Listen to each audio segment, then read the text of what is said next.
Hola, buenos días, buenas tardes. Mi nombre es Elizabeth Madariaga y voy a continuar con el tema de hiperplasia nodular y carcinoma prostático, ya viendo todos estos temas de aparato urogenital masculino. Entonces, bueno, empezamos con las generalidades y pues sí, generalidades de la próstata, porque de esto va el tema. Entonces, bueno, sabemos que la próstata pesa aproximadamente 20 gramos en un adulto anatómico. Tenemos que tener en cuenta también la anatomía de esta y las zonas que tiene y con qué está, a qué está pegado, por así decirlo, porque pues esto es lo que nos va a estar dando la clínica. Ahora, bueno, tenemos que es importante que es un órgano retroperitoneal y va a estar rodeando el cuello de la vejiga, aquí lo podemos ver, y la uretra. Y este se dice que carece de una cápsula diferenciada, entonces pues anatómicamente se dice que no tiene una cápsula que la jode completamente y que la diferencie como por ejemplo en otros órganos. Entonces esto puede tener como unos límites mal diferenciados anatómicamente. Y bueno, también es importante saber sobre estas zonas porque las lesiones proliferativas varían en cada región. Entonces, por ejemplo, las hiperplasias surgen más en la zona transicional, que sería esta, la ZT que estamos viendo aquí. Esto es en hiperplasias. Ya en el caso de los carcinomas, vamos a ver que se origina más bien en la zona periférica, que es esta de aquí. Y como pueden ver, pues ya tenemos toda la anatomía, que tenemos la vejiga, la vesícula seminal, cómo se conecta con la próstata, porque pues sabemos que esta pues tiene una función para el líquido seminal. Y pues bueno, su anatomía principalmente y lo más importante es saber la parte en que se conecta aquí con la vejiga, porque como les decía antes, esto se va a estar pues dando la clínica y dando las obstrucciones urinarias, es lo que vamos a estar viendo en nuestro paciente. Ahora bien, pues desde esta parte sería la zona central, como les decía, la zona transicional y la zona periférica. Bueno, continuando con las generalidades, pues estas son glándulas revestidas por dos capas de células, como lo pueden ver aquí esquemáticamente. Primero tenemos pues una capa basal de epitelio cúbico bajo, que sería la membrana basal que se ve aquí, y que está cubierta por las células cilíndricas, que son estas que se ven aquí, y estas son las secretoras. Entonces, bueno, las glándulas van a estar además separadas por abundante estroma fibromuscular. Entonces podemos decir como que tiene dos tipos de células generales, ¿no? Entonces, estas que vemos aquí, las basales, las neuroendocrinas y las luminales, refieren a las epiteliales, mientras que, por ejemplo, las que tienen de sosteno así, pues son fibromusculares y justamente pues sirven o tienen la función de pues sostener a la próstata y de mantener su estructura. Ahora, es importante porque aquí es donde se producen los andrógenos testiculares, o bueno, una parte importante de ellos, porque controlan el crecimiento y la supervivencia de las células prostáticas. Entonces, estos andrógenos van a estar siendo muy importantes, lo vamos a ver ahorita en la patogenia, porque son estos los responsables del crecimiento prostático. Entonces, si tenemos muchos andrógenos, vamos a estar, que aquí vamos a empezar a tener más células, más células, más células, vamos a tener una hiperplasia. Y pues bueno, también en cáncer hay otros factores que hay que tomar en cuenta, pero quedémonos ahora con esto y con los tipos de células que tiene. Ahora, los tres procesos patológicos principales que van a estar afectando a la próstata o con mucha frecuencia son tres. Pues sí, la inflamación, el aumento de tamaño benigno, que lo vamos a nombrar como la hiperplasia prostática benigna o hiperplasia nodular de la próstata, cualquiera de las dos formas nos menciona el, el Robbins que está pues bien. Y bueno, el otro serían ya propiamente los tumores y el carcinoma. Bueno, aquí nos enfocamos más en el adenocarcinoma prostático. De la inflamación no vamos a hablar porque pues este puede ser por infecciones o por diferentes causas. Nos vamos a centrar en estas dos, por eso es que están subrayadas. Ahora, empezamos con la hiperplasia prostática benigna. ¿Qué es esto? Pues es una hiperplasia nodular de células estromales y epiteliales. Las estromales son las que les mencionaba que estaban pues justamente en el estroma, que son las que están sosteniendo, son las fibromusculares y pues están ahí sobre las epiteliales, ¿no? Como que las están rodeando. Esta es bien delimitada en la región periuretral de la próstata. Como les había mencionado antes, pues hay como mayor predominio en algunas zonas. Entonces aquí les mencionaba en la periuretral o en la transicional antes. Aquí podemos ver en un inicio una imagen que vamos a explicar más adelante. Pues son las glándulas de la próstata benigna con una capa de células basales y secretoras. Este es un corte histológico que nos proporciona el Robbins. Es importante saber la incidencia porque de aquí es donde pues, nos vamos a ayudar con los pacientes. La mayoría de pacientes en urología llegan por problemas prostáticos y por problemas de retención urinaria. Entonces, el Robbins nos da esta incidencia que es en hombres mayores de los 50 años y pues el 70% de de los adultos con 60 años pues va a presentar estos problemas y hasta el 90% aumenta a los 80 años. Después es una cifra bastante grande y ya de todos estos el 50% desarrollará los síntomas clínicos propios de la retención urinaria y que veremos un poquito más adelante cómo se pueden ser evaluados y así como el IPSS. Ahora, por eso es que decimos que es importante porque es la principal clínica, es la obstrucción urinaria y pues esto es por lo que van a llegar los pacientes, no propiamente porque digan, siento que me creció la próstata, porque eso no se puede, bueno, no lo pueden llegar a palpar ellos de un inicio, pero sí pueden tener muchos síntomas como de que van al baño, por las noches, no sienten el vaciado completo, y lo vamos a ver un poco más adelante. Ahora, nos pasamos a la etiología y la patogenia. ¿Por qué? Porque este es el principal componente de la hiperplasia, es la alteración de la muerte celular y va a dar lugar a la acumulación de células senescentes de la próstata. Esto nos lo menciona tal cual el Robbins, pero ¿qué nos quiere decir? Bueno, recordemos los andrógenos que ya habíamos visto antes, que era un papel muy importante que tenían. Entonces, estos van a ser necesarios para el desarrollo de la hiperplasia. ¿Por qué? Porque estos andrógenos nos van a dar lugar pues a diferentes cosas que finalmente nos lleva a una mayor proliferación celular y a una disminución de la muerte celular. Por eso es que una acumulación de las células, porque es una alteración en la muerte celular. Entonces nos van a estar acumulando y como tenemos una mayor proliferación, pues es que va a estar agrandada. Ahora, es importante esta enzima que les puse aquí en color amarillo porque la enzima 5-reductasa, el tipo 2, es la que se localiza casi en su totalidad en el estroma y como veíamos en la definición, pues es en células estromales. Y bueno, es importante en este caso porque la dihidrotestosterona supone el 90% de los andrógenos prostáticos y esta enzima es la que convierte la testosterona, que imaginemos que tenemos una testosterona, pasamos por esta enzima y se nos viene a dihidrotestosterona. Entonces es muy importante porque esta acumulación es la que supone el crecimiento prostático benigno. Aquí tenemos un esquema en donde pues lo importante aquí, igual como antes, la dihidrotestosterona, que pues va a ser producida por la próstata y por la enzima que les mostraba, la 5-reductasa en el tipo 2. Bueno, ¿qué es importante más? Que, por ejemplo, el Robbins nos menciona que esta tiene una afinidad mayor para el receptor 10 veces más potente que la testosterona. Entonces, tengamos en cuenta que el paciente pues sí tiene sus niveles de testosterona adecuados, pero pues bueno, tiene incrementados los de dihidrotestosterona. La dihidrotestosterona tiene muchísima más afinidad, 10 veces por el receptor, entonces es la que se va a ir a pegar a fin de cuentas. Y como vimos aquí, igual la inhibición de la apoptosis, que era la alteración en la muerte celular. Y pues bueno, con ello ya el crecimiento por la proliferación. Este es un esquema más bonito de qué pasa con la 5-alfa reductasa de tipo 2. Como les decía, tenemos a la testosterona, pues se mete pues sí, esto representa nuestra célula, se va a meter, la célula estromal o la célula epitelial, se mete y a fin de cuentas lo que nos hace es que transforma a dihidrotestosterona, que sería esto, para que finalmente se vaya pues a hacer sus transcripciones y nos va a dar como consecuencia el factor de crecimiento que nos lleva a la hiperplasia. Ya nos pasamos a la morfología. La morfología ya propiamente histológicamente, vamos a ver en unas imágenes un poco más adelante, pues se ve, este es un esquema, el cómo sería la próstata normal y la hiperplasia y pues por qué se da el agrandamiento, ¿no? O sea, y sobre todo la compresión de la uretra que aquí se ve. O sea, por ejemplo, aquí tendríamos el canal uretral y aquí pues está toda comprimida, por eso se dan los síntomas obstructivos y también los irritativos. Y pues bueno, ¿qué vamos a tener aquí? Que hay una proliferación glandular que adopta la forma de agregados de glándulas, que es lo que vemos toda esta parte de aquí.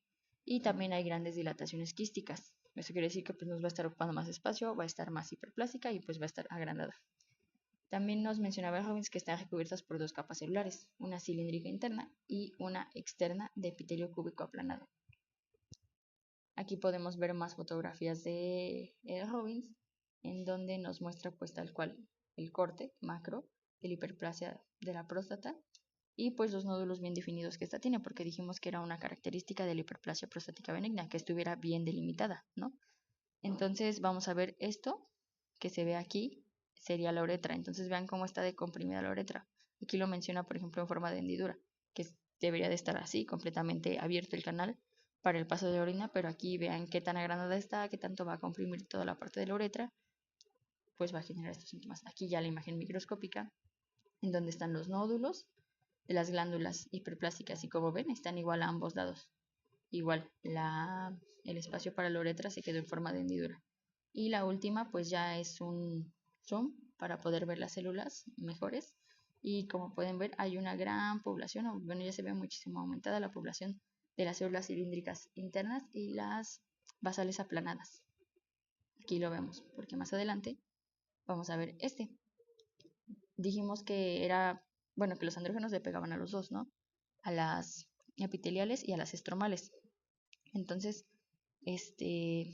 pues bueno, la anterior pues era de las epiteliales, esta es de las estromales, que como pueden ver es toda esta parte, bueno, aquí nos dice, ya venía con el pie de página, de la hiperplasia prostática y todo el tejido fibroadiposo entre las glándulas. Entonces vean, aquí se puede ver mejor cómo hay muchísimo más tejido del que debería haber, que pues también está ocasionando la hiperplasia.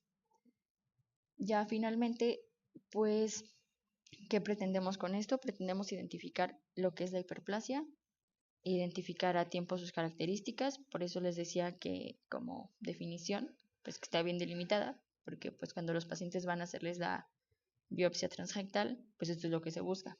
Y también se busca, pues inicialmente como la clínica que tenemos. Aquí por eso les decía que era importante el IPSS y pues ya con todos los marcadores que tienen, los síntomas irritativos y los obstructivos. Y pues ya nos da la puntuación, que como sabemos, pues arriba de tal porcentaje tiene tal probabilidad o se encuentra en tal cosa. Entonces, pues hay que tomar en cuenta los síntomas y signos que tiene, también el tacto rectal, que pues ya si vemos un IPSS, pues sí, en zona de riesgo, le vamos a pedir a nuestro paciente si nos permite hacerlo en tacto rectal, y a partir de esto también podemos ver características de cómo está la próstata, que nos va a ayudar también, por ejemplo, en un carcinoma, que lo vamos a ver más adelante, porque el carcinoma tiene ciertas características que se pueden ver en la zona periférica. Decíamos eso en un principio, se tenemos en la zona periférica, entonces esto nos va a estar ayudando también. Y la biopsia, pues ya es la que nos va a estar confirmando. En cuanto al tratamiento, pues la GPC nos recomienda que en hombres mayores de 40 años, cuáles son los más eficaces. Nos habla, por ejemplo, de los bloqueadores alfa-1, de los inhibidores de la 5-alfa reductasa, que pues es lo que viene siendo los fármacos que nos van a estar dando bueno, van a ser antiandrogénicos para que toda esta carga androgénica que está haciendo y está generando la hiperplasia se mantenga controlada, deje de crecer. Entonces, pues la hiperplasia afortunadamente tiene a responder a este tratamiento y con más medidas de cuidado y medidas de higiene del sueño, por ejemplo, para evitar orinar de noche, es que se puede manejar de una manera muy adecuada. Pasando en contraste al adenocarcinoma, que es el otro tema que vamos a tratar, pues tenemos que este es el tipo más común de cáncer de próstata, que oscila desde lesiones indolentes, o sea, el paciente pues, puede llegar a quejarse también de una obstrucción, pero pues no tan grave, no tiene síntomas tan marcados, por ejemplo, como una hiperplasia, pero puede llegar a provocar el adenocarcinoma, pues son tumores muy agresivos y que llegan a causar la muerte. Es importante aquí, lo vamos a hablar un poco más adelante, en donde es que se llega a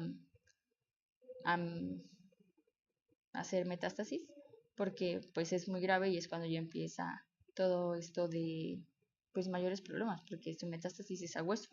Bueno, también al linfático en un principio, pero la más es a hueso, entonces pues las implicaciones que tiene ello es muy importante. En este corte podemos ver el carcinoma de próstata que muestra invasión aquí nos habla de jóvenes de perineural por las glándulas malignas. Entonces, pues bueno, continuamos aquí la incidencia que nos menciona la bibliografía. Es igual en hombres mayores de 50 años y aquí del 70% de los hombres de 60 a 80 años. Entonces es importante porque igual como pueden ver tiene una gran carga para la población. Igual el 50% desarrolla síntomas clínicos y sobre todo es importante también por la parte genética que vamos a ver un poco más adelante. Les explico. Porque estos factores hereditarios y ambientales demuestran un aumento de la incidencia. Y de verdad es un aumento bastante grande, por ejemplo, de los hereditarios. Se habla que si se tiene un familiar de primer grado, uno solo, aumenta el doble. Pero si se tienen dos familiares de primer grado, aumenta 5 veces el riesgo para padecer el cáncer de próstata. Estamos hablando de una incidencia muchísimo mayor y de todos estos factores hereditarios, además pues de los ambientales propiamente que nos generan mutaciones. Es importante conocer, pues, como les menciono, los factores de riesgo y lo de la incidencia, pues una edad avanzada, como veíamos, estallos en personas pues mayores de 50 años, pero tiene más incidencia en 60 a 70 años. Ahora, también el antecedente familiar y la carga que tiene, que ya les mencioné. La etnia nos menciona que es importante porque se ha visto más en la... Nos menciona el libro en la raza negra, pero bueno. Ahora, en cuanto a otro factor de riesgo importante es la obesidad. También se ha visto en la hiperplasia, que es un factor muy importante porque nos va a estar generando como un desbalance hormonal que finalmente pues nos va a estar dando una hiperplasia. Ahora, la etiología y patogenia. Seguimos con que los andrógenos desempeñan un papel importante en el desarrollo del cáncer de próstata, igual como en la hiperplasia. Y pues tenemos lo mismo por parte de los andrógenos, la mayor proliferación celular, el aumento de esta y la disminución de la muerte celular. También lo mismo, la dihidrotestosterona va muy involucrada aquí. Es importante, y aquí ahora les puse en un recuadro amarillo, que se originan en las células epiteliales glandulares, específicamente en las luminares. Ahora, este otro esquema, pues ya igual va por parte de los andrógenos y pues cómo llevan a un, o sea, aquí más bien nos está tratando de explicar el cómo tienen importancia los andrógenos y por ejemplo, en el caso de que no haya andrógenos, aquí por ejemplo está así cortado porque está simulando el caso de una castración, pues nos va a llevar como a disminuir el efecto, ¿no? De la, pues sí, de este aumento de andrógenos y de todos los factores de crecimiento que conllevan.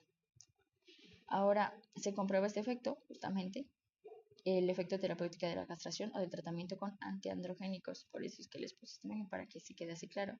Y se induce la regresión de la enfermedad. Lo malo aquí es que en el cáncer, pues los tumores se van a volver, en último término, resistentes al bloqueo con andrógenos. O sea, aunque ya no tengan andrógenos, pues ya la célula tiene toda la información dañada, le va a seguir pasando a las demás células, se va a seguir proliferando y pues finalmente sí inicia por andrógenos, pero es importante saber que en un final, o sea, en un final, pues se van a volver resistentes a este bloqueo con andrógenos, o sea, ya no les van a llegar, pero aún así va a seguir proliferando. Esto es en contraste, porque aquí ya tenemos como la parte hereditaria, la parte genética, esta carga muy importante que tenemos con los pacientes, donde se ven involucrados dos genes, el BRCA1 y el de tipo 2, que bueno, estos van a ser para factores de crecimiento. Estos son genes supresores de tumores. Entonces, pues bueno, vamos a tener mutaciones en los supresores de tumores y cuando tenemos, de acuerdo pues a la genética, una alteración en los supresores de tumores, vamos a tener ahora la proliferación celular. ¿Qué causa esto? Pues el cáncer de próstata, el más común que les mencioné, el adenocarcinoma, porque pues, también existen otros tipos, ¿no? Por ejemplo, el de células transicionales o el de pequeñas células. Entonces, que es el de las neuroendocrinas. Y pues bueno, como les mencionaba, el tumor pues, a fin de cuentas va a estar igual inducido o bueno con una carga por los andrógenos, pero a fin de cuentas va a tener una carga muy importante genética y aunque ya no tenga como el estímulo androgénico, porque pues ya hay un fallo, ya se va a estar viendo pues por las células cancerígenas. Ahora, aquí es como vemos ya el corte macro de la próstata en el caso del adenocarcinoma.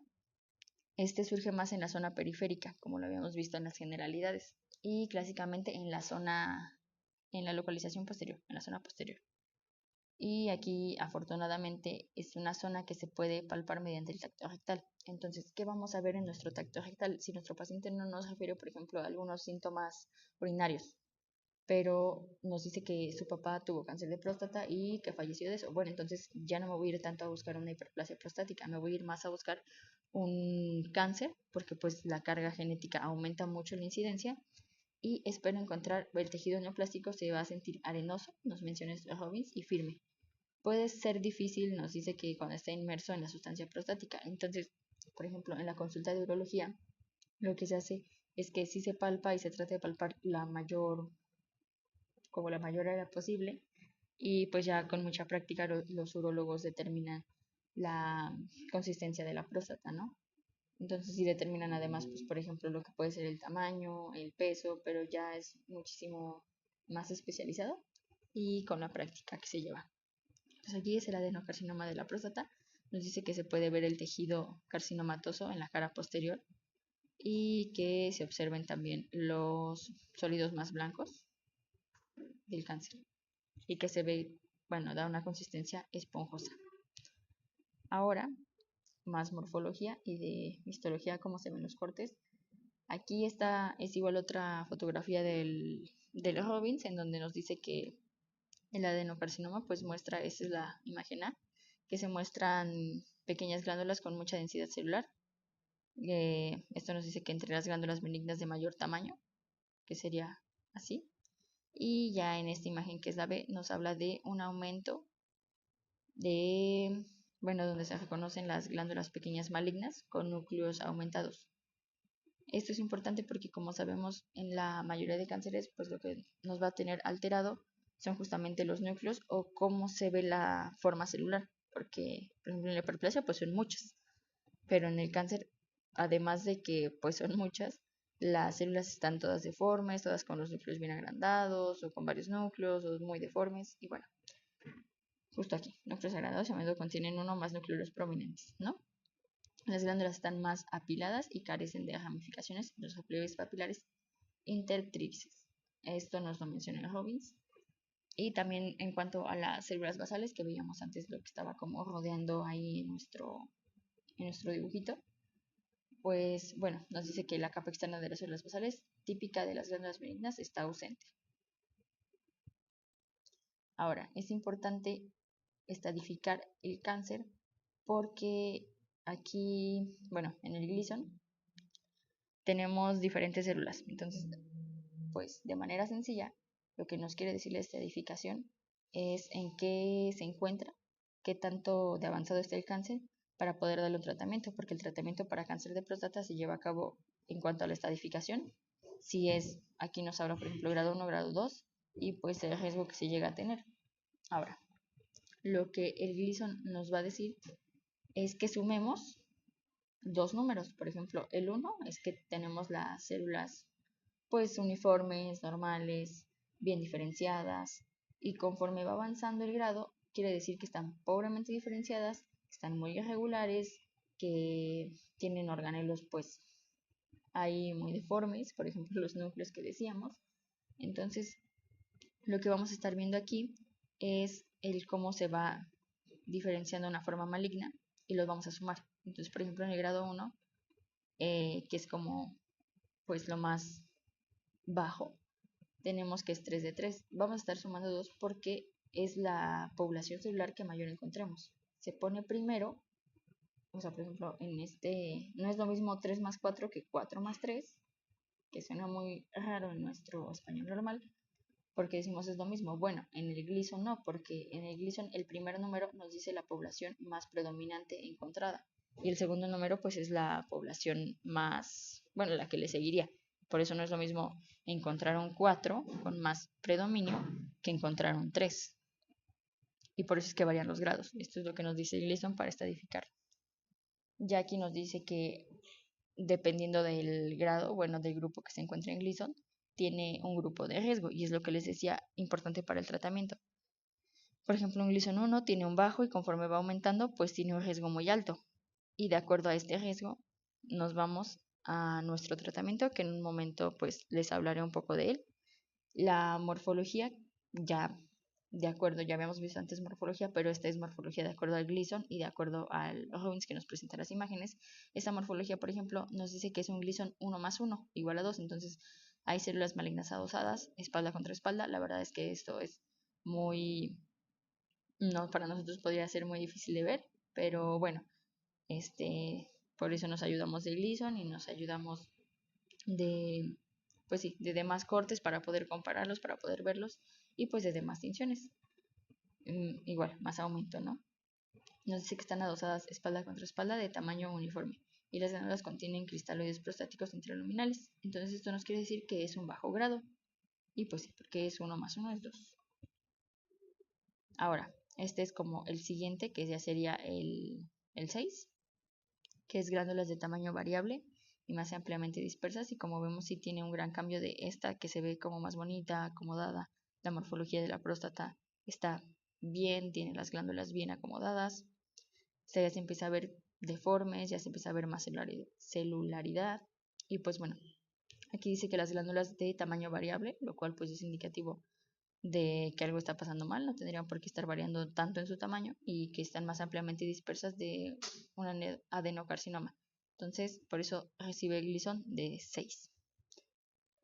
Y esta otra ya nos habla de un adenocarcinoma poco diferenciado porque es un Gleason 5 más 5. Esto quiere decir que se encontraron igualmente las células de bueno, en el Gleason igual de 5 y 5. Nos encontró, por ejemplo, un grado más avanzado, un grado más bajo, pero igual ya nos da un 10, que es ya elevado. Entonces, formado por láminas de células malignas. Y como vemos, se ve completamente diferente esta imagen, el cómo están acomodadas todas las células, a esta que se ve bastante bonita, bastante acomodada. Pues bueno, otra cosa importante para saber son los marcadores, porque los marcadores, pues aquí nos dice que el antígeno prostático es útil como marcador de vigilancia. ¿Qué nos quiere decir? Que sí es útil en un principio para saber, pues sí, en dónde se encuentra nuestro paciente, de acuerdo a su edad. Por eso es que les puse el antígeno prostático específico de acuerdo a la edad, porque pues regularmente nos los enseñan como de 3,5 a 4,5 está bien. Bueno, sí, pero hay que tener en cuenta la edad de nuestro paciente al momento que llega a la consulta. Y es útil para el marcador de vigilancia porque cuando se retira la próstata, o bueno, es un tratamiento para esto, se va a retirar, entonces ya no tiene por qué haber un antígeno prostático porque ya no tenemos próstata, ¿no? Si hay un valor mínimo, entonces este valor mínimo es como el marcador que nos sirve de antígeno prostático para saber, bueno, ya no hay cáncer de próstata en otro lado, o no es que como que se haya quedado un remanente porque ya se hizo una prostatectomía radical. En caso de que este antígeno volviera a subir después de una prostatectomía radical, entonces nos estaría indicando pues que se dejaron restos o que ya habían migrado estas células y que siguen con el antígeno. Por eso es que es muy importante. Otro marcador importante es uno inmunohistoquímico. Tiene una sensibilidad del 82 al 100%, entonces pues radica la importancia. Es la A-metilacilcoenzima A-ACMasa. Tiene un nombre muy difícil, por eso es que se abrevia A+ER. Y bueno, es positiva en el cáncer de próstata. Entonces por eso es que es buena porque tiene una sensibilidad bastante alta. La sensibilidad, recordemos que es para detectar a los enfermos, de especificidad a los sanos, a grandes rasgos. Y pues bueno, este es un marcador que nos ayuda pues bien a detectar cáncer de próstata. Ahora ya tenemos todo esto que hemos visto antes. ¿Cómo es que vamos a diagnosticar a nuestro paciente? Pues bueno, ya vimos la parte del IPSS en la hiperplasia. Ya vimos que, por ejemplo, nuestro paciente nos puede haber dicho, bueno, mi padre murió de cáncer de próstata, entonces ya tenemos el antecedente heredofamiliar. Y ya vamos a tener las indicaciones para la biopsia. Ya sabemos, por ejemplo, ya le hicimos también su tacto rectal y vimos que no tiene una consistencia, que regularmente se dice que es como la punta de la nariz, no tiene esta consistencia, sino la tiene tal vez como de no sé, el puño cerrado o así. Entonces, esa es como la morfología que estaríamos viendo al momento del tacto rectal. Y ya, nos dice que las especificaciones para la biopsia es pues el tacto rectal sospechoso, donde podemos encontrar, por ejemplo, que se encuentra bueno, al tacto puede sentirse como una piedra, sentirse indurado, puede tener bordes irregulares, puede estar agrandado. Y ahora, por ejemplo, ya en la ecografía hay presencia de un nódulo ecográfico. Esto ya en la ecografía transrectal. Esto ya es más para los radiólogos, que es la presencia de lesiones Pierhatz 3 o 4. Esto ya pues refiere más bien a cómo lo está viendo un radiólogo y cómo nos lo está reportando. Es importante pues llegar a saber qué es el PIRADS y demás que se refiere como a lo radiológico, porque pues bueno, es como vamos a estar tomando en cuenta para la indicación de la biopsia. Y nuestro, que no nos puede faltar, nuestro antígeno prostático teniendo en cuenta los valores para la edad. Ya finalmente el tratamiento pues va a radicar en, sí, en un tratamiento propiamente para cáncer.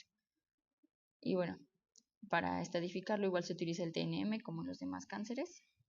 Se utiliza el Gleason para saber en qué estadio se encuentra y en qué zona de riesgo está, si está en bajo, moderado, alto riesgo, como lo veíamos antes, porque en base a ello se lleva un tratamiento pues también estadificado para el paciente y ya se llevan diferentes fármacos y se llevan diferentes tratamientos justamente para ya atacar el cáncer. Ahora, hay opciones de cirugía que se mencionaba, bueno, que les mencionaba antes, en donde pueden ser parciales o radicales, y es aquí donde va a otra vez a recabar la información el antígeno prostático, pues por la importancia que tiene, ¿no? Después de una cirugía. Ahora, es muy importante saber, por ejemplo, que de tratamientos sí les vamos a estar dando esto, pero pues vamos a tener en cuenta la vigilancia posteriormente y pues bueno, esto también es como una parte de diagnóstico oportuno porque, como les decía antes, el sitio de mayor frecuencia de metástasis es ósea. Entonces, vamos a estar buscando intencionadamente a nuestro paciente, pues en diferentes estudios que le hagamos, identificar algún cáncer en hueso, alguna deformidad. Igual primero nos vamos a ir a los linfáticos, pero pues tener en cuenta las metástasis óseas. Y por ello vamos a estar pensando en la posibilidad de una gamografía ósea. Y bueno, es así como terminamos la parte de próstata. Espero que les haya gustado. Ya seguiríamos con este tema. Y que no hayan quedado dudas. Y bueno, muchas gracias. Hasta luego, doctor.